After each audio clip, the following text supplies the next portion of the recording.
Yo, what's going on everybody? It's your boy Andrew and thanks for tuning back into the channel. Now, since I had so much fun ranking the NFL teams for this season currently, I decided to do one for the upcoming NBA season and rank those teams on how I think they'll do. But since ranking the NFL teams took really long, I decided to split the NBA teams into their conferences. So on this video, I'll be ranking the Eastern Conference teams on how I think they'll do in the upcoming NBA season, the 2021-22 season. As you can see, we have our tiers, title contenders, playoff lock, play-in teams, and lottery teams. And you guys know how this works already, so let's not waste too much time. But before we get into the video, make sure to leave a like on the video, share with anybody you want to, and subscribe to the channel so you don't miss when I drop another video. And if you're curious about what I do outside of YouTube, make sure to give me a follow on Instagram and TikTok at SportsButCasually. Now with all that out the way, let's get into ranking these teams. So, let's start things off with the Atlanta Hawks. Ooh, you see everything is in alphabetical order. Love a little structure in my life. So, it's safe to say the Hawks are coming off a shocking and surprising season last year. Made a tire run to the Eastern Conference Finals. I thought they were first round exit, but Trae Young balled out in his first playoff appearance. And they did all of this without the help of DeAndre Hunter, who's their primary perimeter defender. Yeah, and even in the offseason, they had a great offseason as well. Mainly re-signed some of their guys, Lou Will, Solomon Hill, John Collins, and they extended Trae Young and Clint Capella. They also brought in DeLon Wright, who is a great backup point guard, who's going to be running that bench unit to perfection. But I think most importantly, they made Nate McMillan their permanent head coach. He was the interim last year, and I guess once you lead the team to the Eastern Conference Finals, you get the job, basically. What a probation period for him, I guess. Well, yeah, had a solid offseason, mainly running back the same guys with a better bench unit. So it's safe to say that the Atlanta Hawks, are a playoff lock. Let's move on to the Boston Celtics. They're coming off a mediocre season by their standards last year. I think they made besides last season, 3 out of the 4 last Eastern Conference Finals appearances, and for them to be a first round exit is kind of disappointing. Dealt with injuries and stuff like that. But their offseason was absolutely wild. They'll be having a new general manager and a new coach for the first time in years. But I do think the Celtics had a sneaky good offseason. They got Dennis Schroeder on that max deal. Nope, not on that max deal. Enes Kanter, they got back Al Horford. They also picked up guys like Josh Richardson in a trade.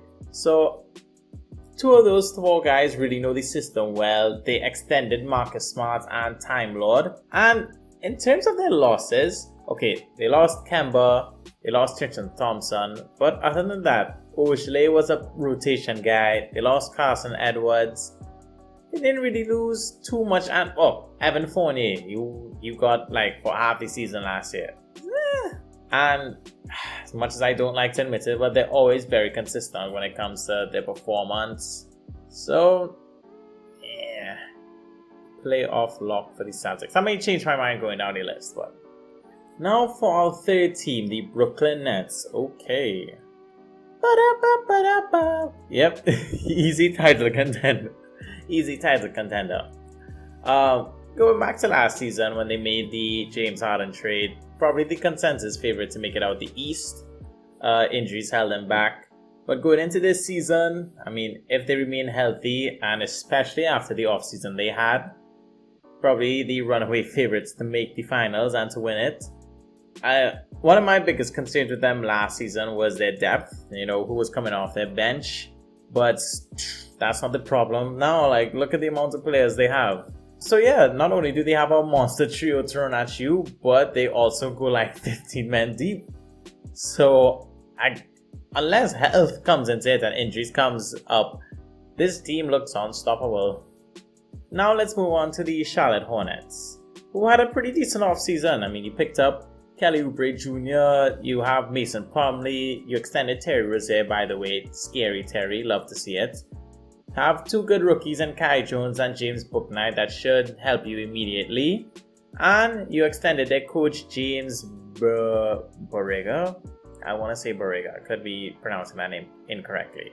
Not to mention you have a good vet in Ish Smith who will fill the backup point guard role very nicely for them. Because they lost Devontae Graham, they also lost Cody Zeller and Malik Monk. I mean, if I'm being honest, I think this team might be low-key better because Graham and Malik Monk were so inconsistent with their scoring, and Ish Smith has always been a very consistent player. And you'll be getting more out of LaMelo Ball and Terry Rozier. And not to mention, if Gordon Hayward's healthy, he will help bring out potential in the squad because he's a good vet, can pass the ball nicely.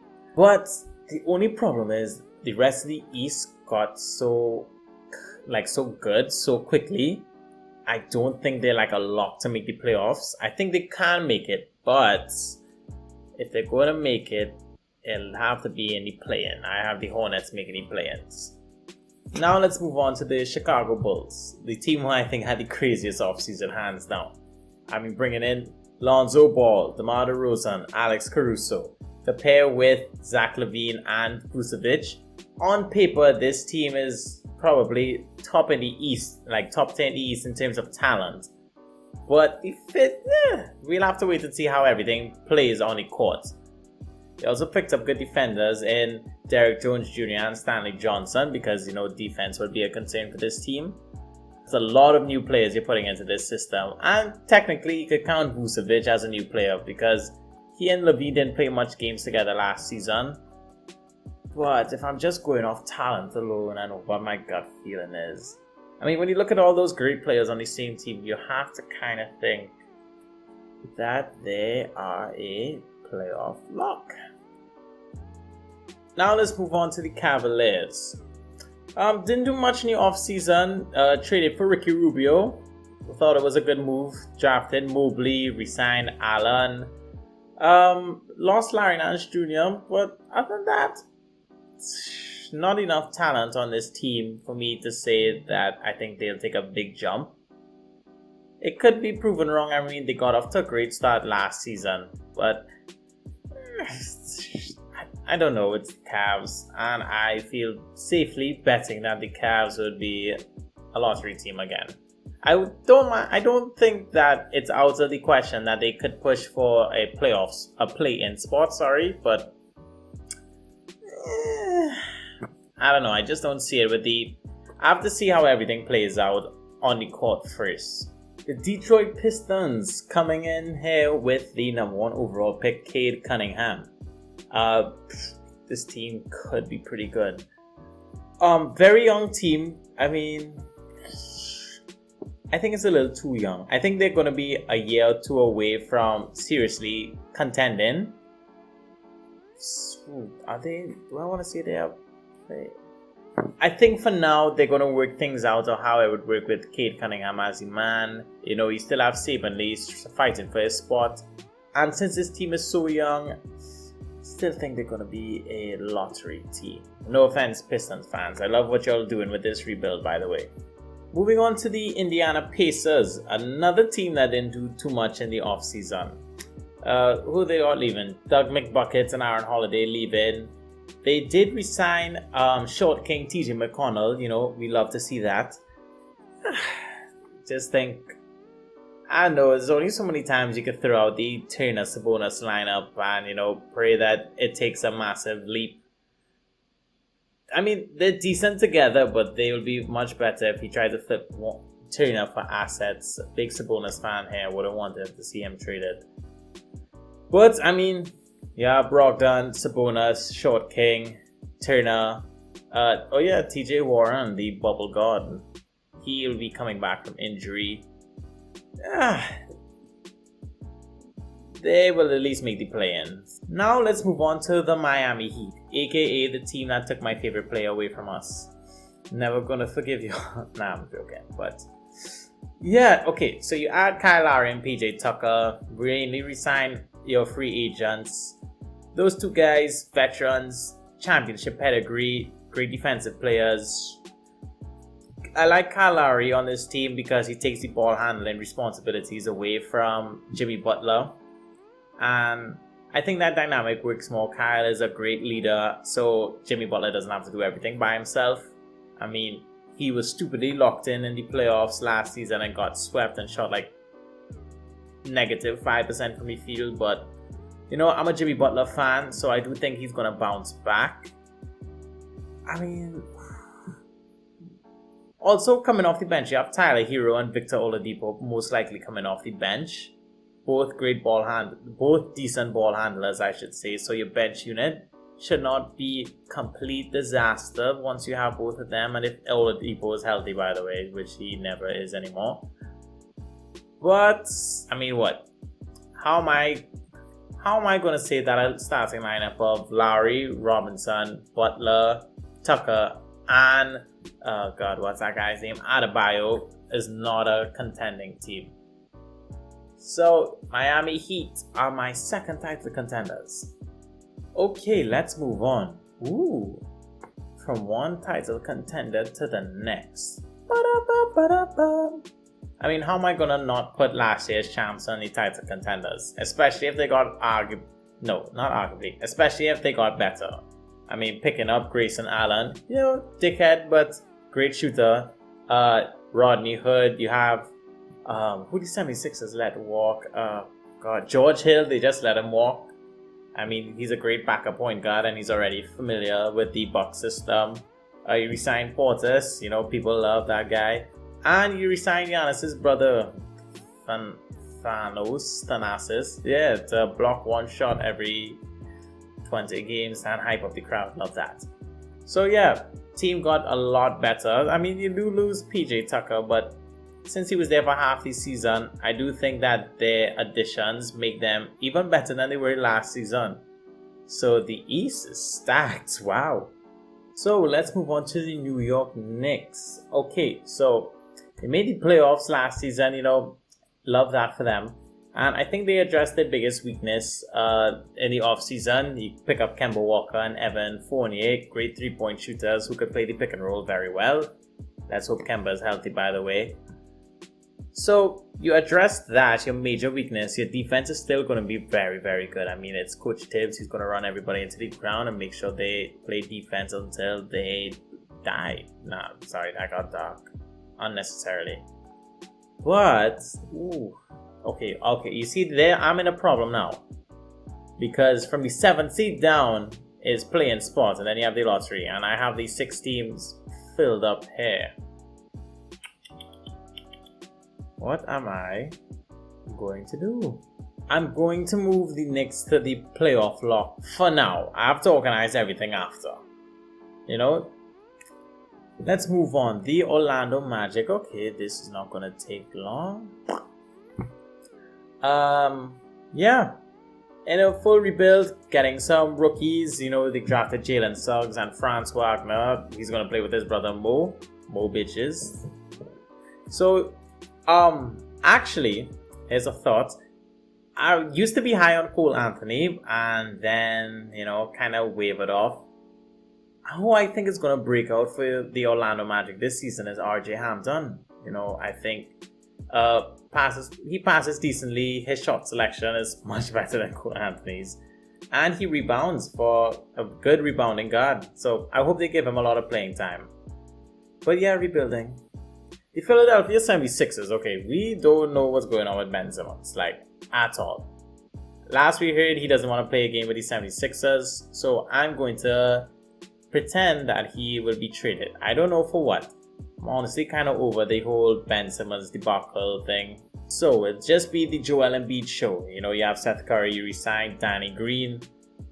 Yeah, you still have Tobias Harris. So, this team for now is a playoff. They're not a title contender, by the way, anymore. Oh, by the way, I thought the 76ers would have won the championship last season. That was a preseason thing, and I decided, you know, let me stick to my guns, you know. They were looking pretty good, and then they didn't. And then, as you said, Ben Simmons passed out of that wide open dunk.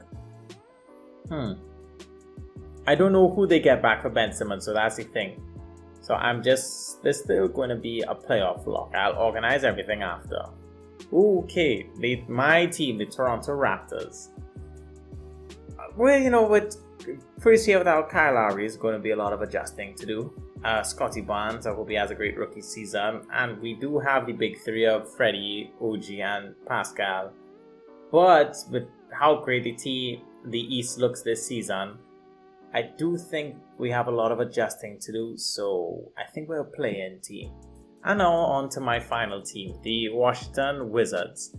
Gonna be honest, didn't like the Russell Westbrook trade. There's something about a package of KCP, Kuzma, and Harrell that is very unappealing. I mean, they did get Spencer Dinwiddie, who's my boy, love him. But Westbrook just raises the floor of this team a lot more, and he was the main reason they made the playoffs last season. I don't know, man. I mean, Beal will probably score like 30 a night again, and this team could make the play-in game at least, but I don't know. I don't think this team necessarily got a whole lot better. I think they're kind of just the same. And since the East got a lot better around them, I would say they are a lottery team. Okay, so this is where we need to, correct some things. Because the playoff lock would only go up to the 6th seed. Play-ins would be the 7 and 10 seed, so I need 4 teams there. And I need 5 teams in the lottery. So, who am I moving? Well, let's move a team into the lottery, shall we? Okay, I think I'm looking at the Pacers. I mean, I think they're going to be well coached, don't get me wrong. But I think the Hornets did more in the off-season. And I think they really have something with LaMelo Ball. They just need to work out 1 or 2 kinks. I think I'm not too confident because I'm kind of torn between the Hornets and the Pacers. Not really the Raptors. I guess you could say I'm biased. Oh well. I think I'm going to move the Pacers. I'm going to move the Pacers to the lottery. I don't know. I guess it's just you're running it back with the same team for like I think the 3rd or 4th straight year. I mean, minus Oladipo, of course. I mean, it's just time. This team didn't work, and there's no shame in that. You just have to try something else, blow it up, and try something else. Okay, so we have our 5 lottery teams here. Good. Now let's move. We have to move 2 teams into the play-in tournament. Spaghetti-o. Okay. Teams that are safe. I think the 76ers are safe because, Joel Embiid is a top 10, not really, top 5 debatable, but a top 10 player in this league. And I think he's definitely could get them to a 6th seed. So let's leave them there. I'm going to leave the Hawks there because they made the Eastern Conference Finals and only got better from last season. Safe there. The Boston Celtics got better, a little better. And they have a new coach, but they have Jason Tatum and Jaylen Brown, Marcus Smart. You don't make 3 out of the last 5 Eastern Conference Finals for nothing. And I think Tatum's going to take another step. So I think they're safe. And I think Dennis Schroeder would be a great addition to this team. See, every team here besides the 76ers got better in a sense. But I think the odd man out, oh God, what's it? One of these things don't belong. And I think I'm going to move down the Chicago Bulls first. It's an entirely new team and they look better on paper, but I haven't seen them actually play a game to know how it would work yet. So I think I shall move the Bulls down to the play-in. And necessarily, if you're in the play-in, you could be the 7th seed, then, still good, but, that doesn't mean, you're a 10th seed making it. I guess if I had to pick one of these teams to make the play-in right now... Oh God, this is so difficult. Should I go any, mini, miny, mo? No, okay. You see, I don't want to move the 76ers in the play-in spot right now because I don't know if Ben Simmons, like, you know, he could say I'm not want to play a game, but they could smooth it over. And even if they trade him, I don't know what the package is going to look like. So I think they're just kind of an anomaly. Like, I could put them in the play-in, but that's kind of just a weak sauce. So I think I'm just stuck between these three teams here. I think I have to put the Knicks in the play-in. Yeah, I have to put the Knicks in the play-in. I don't know. Yep.